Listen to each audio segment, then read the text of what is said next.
everybody, and welcome back to my channel. And if this is your first time here, hello, welcome. This is Essential Patience, and I am Patience.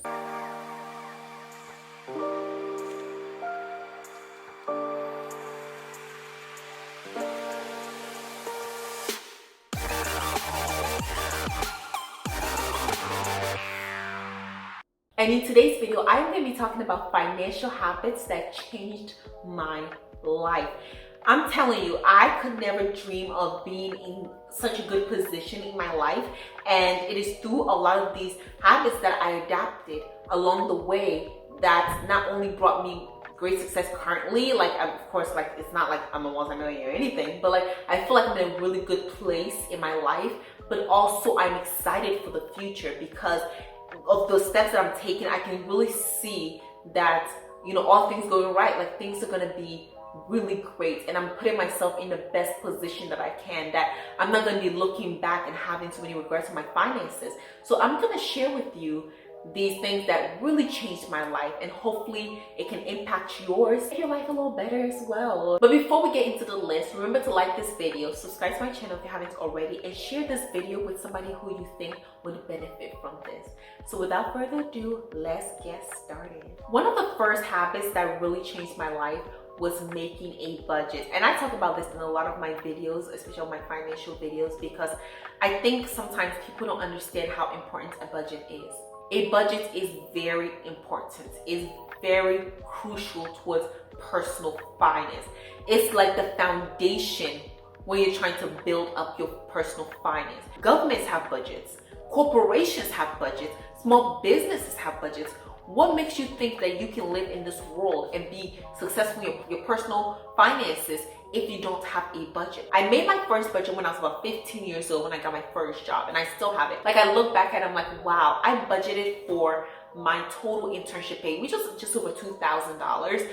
And I remember budgeting for how much I was gonna pay in tithes, how much I was gonna spend to pay for my SAT, college applications, transportation, just personal self-care items. Looking back at how much I spent and how I made that $2,000 go so far makes me proud, because I look back and I don't be like, oh, where did all that money go? I know exactly where it went because I had a budget, and I still have that budget. One day I'll do a whole video on my teenage budgets.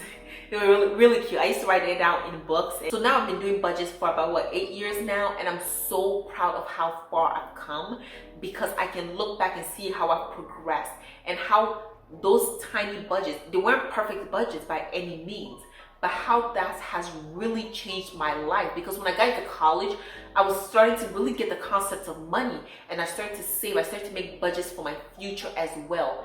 And I make an annual budget, so a budget for the year, and then I break it down by the months as well. So I have a monthly budget, especially this helps when I'm trying to get my emergency fund together, because you need a 3 to 6 month emergency fund. So getting that together is made so much easier when you have a budget. It's important to know how much you live on, how much you need to live on, and most importantly, how much it will take in a time of crisis to do that for a few months and to hold the fort down so your life is not turned upside down. So making sure that you introduce yourself to a budget if you don't already, and create a budget. No matter how simple it is, having a budget is really, really important and crucial, and the foundation of a personal finance success story. Because budgets are made to be followed. If you don't follow your budget that you make, you're not going to reach the success, because what's the point of making a budget and not following it? So what I do is that I track everything, literally to the dime. Okay? You don't have to be as specific about it. I think if you're just new to it, you would benefit from tracking everything. But overall, tracking it to the penny is really something that a lot of us benefit from. And I definitely benefited from it. It's not a pressure, because here's the thing. Now I don't have to always do this, but I prefer to, because I know how much more precise a budget is when you track. I personally use an Excel sheet to do it. Up until 2020, I was using paper budgets, and Excel sheets are more traceable as well. But I use that to track my spending. So every time I go out and buy anything, I trace it. If it's on my credit card bill, I've traced it. If I use cash, I've traced it.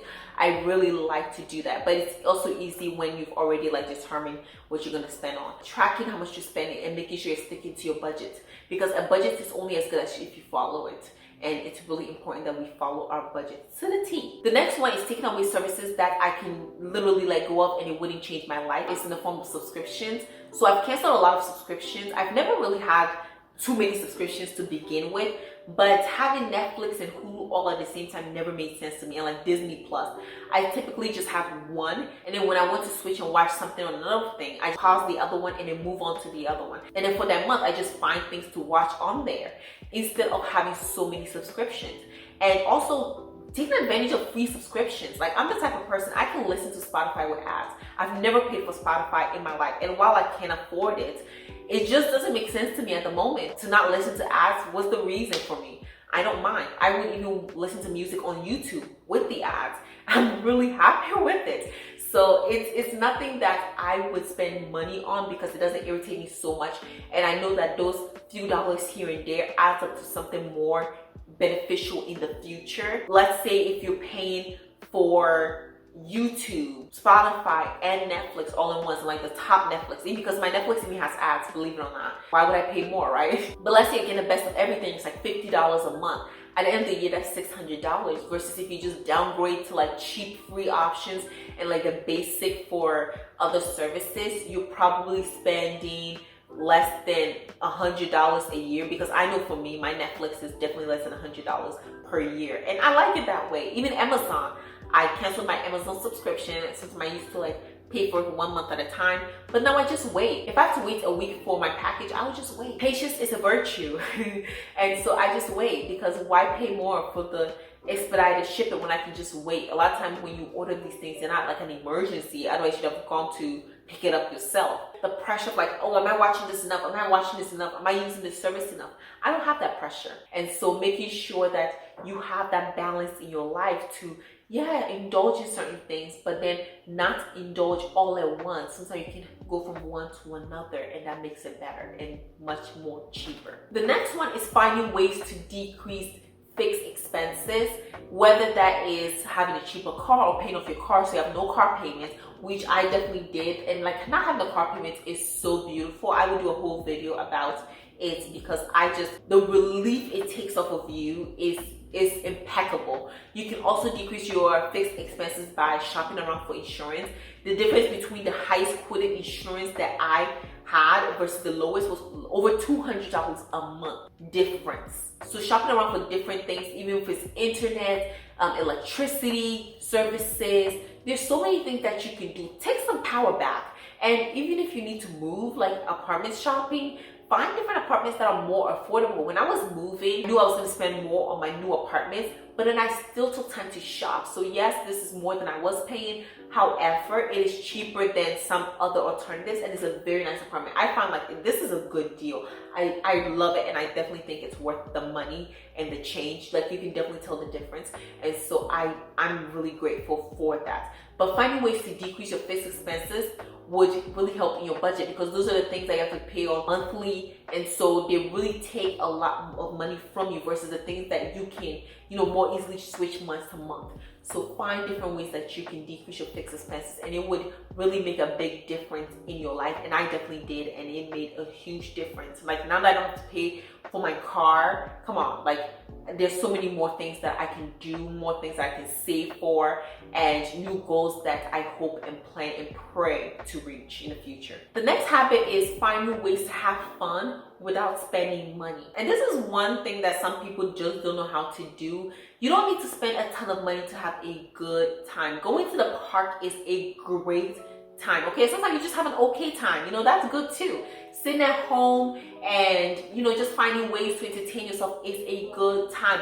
My YouTube channel is a great time. Like, being able to, have this hobby, like, you don't have to have the most expensive hobbies in the world. Finding ways to have a good time, spend time with friends without having to spend hundreds of dollars is always a great move. And I think that if you're able to find ways to have fun without spending money, you have a bright future ahead of you, because sometimes you just don't have that money for that fun. Sometimes that fun money needs to go towards other things. So being able to go to the park or to the gym, like I go to the gym where I exercise at home, but luckily my apartment complex has a gym.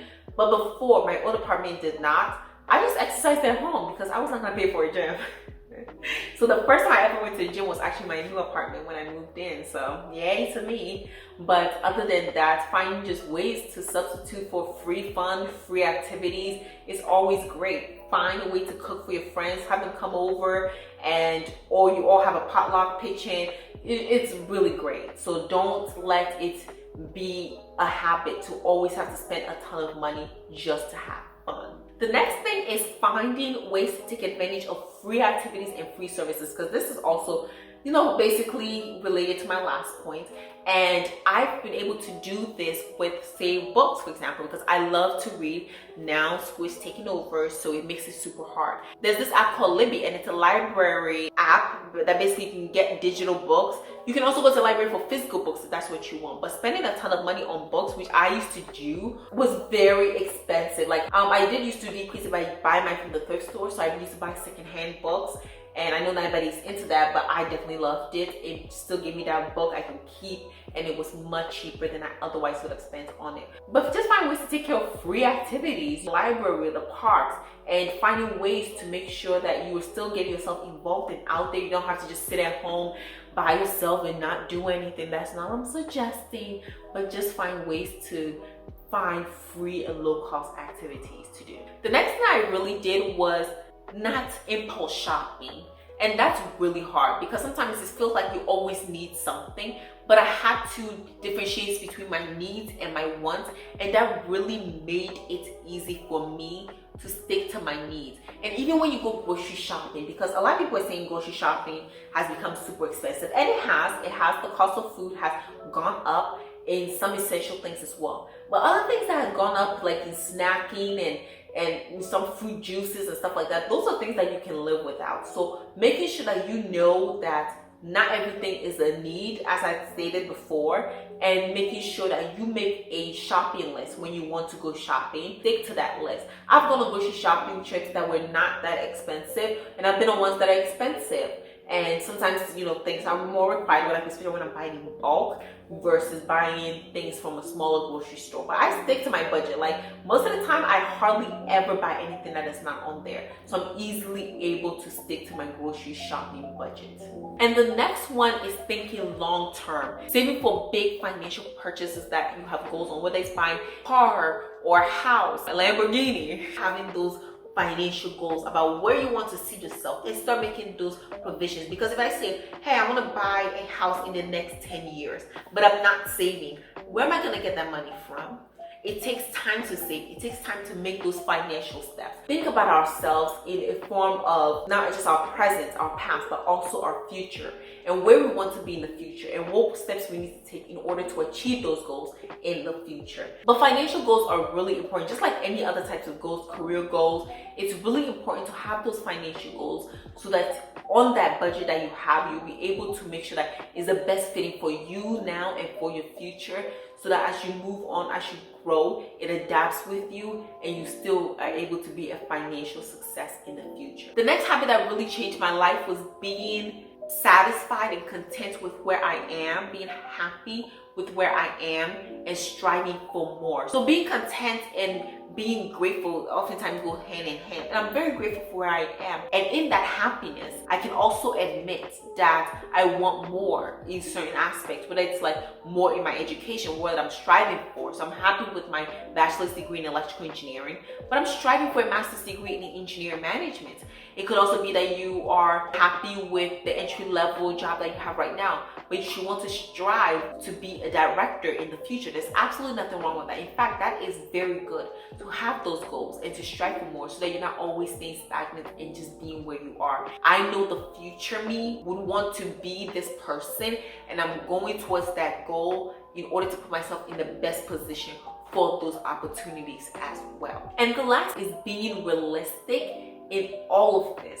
I talk about realistic budgets, I talk about realistic spendings and stuff like that, but overall, being realistic with your situation, being realistic with your financial goals, and being realistic with where you stand today and how you're going to get in the future. We can all wish to be millionaires and billionaires someday, but the likelihood of us being billionaires is super low. Like, the average person would not be a billionaire. The average person might not be a millionaire if they continue in their financial negligence. So it's really important that we take our goals and we make sure that they are realistic and we're working in a realistic way to achieve them. Me saying, hey, I want to be a millionaire next year is highly unlikely. There are very few ways that I can take to be a millionaire in the next year. Now, if I say I want to be a millionaire in the future, let's say in the next 10, 15 years, now that's possible if I continue to save, if I make good steps, if I'm able to branch out my career, if I'm able to like maybe do a business, like those all of a sudden become tangible versus me just talking about dreams rather than